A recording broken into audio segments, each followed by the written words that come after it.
et qui utilisent aussi l'intelligence artificielle.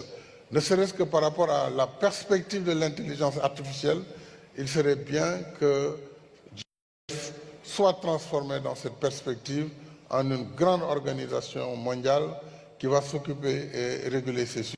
Il y a en effet un gap très important, un gap numérique entre les pays développés et les pays en développement, en particulier l'Afrique. Et les chiffres que vous avez donnés sont édifiants. 30 $ par habitant dans les pays développés sont consacrés au développement au numérique, pendant que dans les pays en développement, on est à moins de 1 $.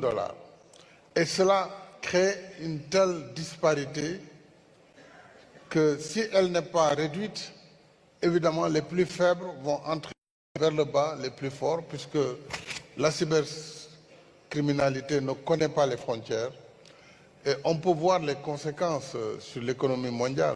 Imaginons-nous un instant New York sans électricité pendant une journée, ce qui est tout à fait dans l'ordre du possible, ou ce qui a été récemment en Europe, où pratiquement tous les aéroports ont été bloqués en quelques heures, entraînant une conséquence mondiale de l'action qui a été faite.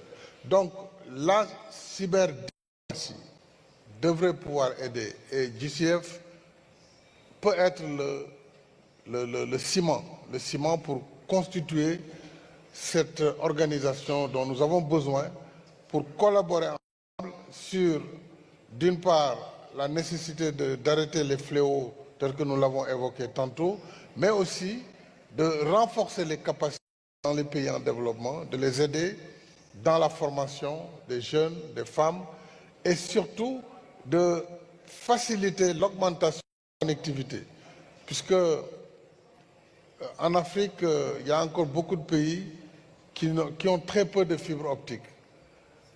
Alors que la 4G, la 5G est pratiquement partout sur le continent, on peut combiner l'effet des satellites et la fibre optique pour avoir une couverture sur l'ensemble du territoire.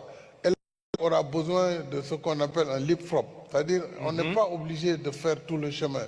On peut juste être connecté en ce moment avec le monde dans cette troisième révolution du numérique, mais surtout dans le développement de l'IA.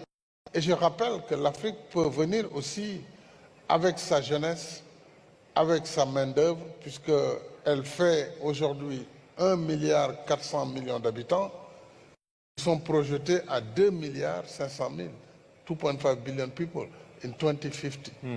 Donc, cette population jeune a besoin d'être dans le numérique, dans le codage, dans ce qu'on appelle les STEM, le système de l'enseignement des mathématiques, des sciences, de l'ingénierie. Et cela permettra effectivement d'apporter une plus dans le concert des nations, puisqu'il faudra beaucoup de cerveaux pour avoir toute cette surveillance sur le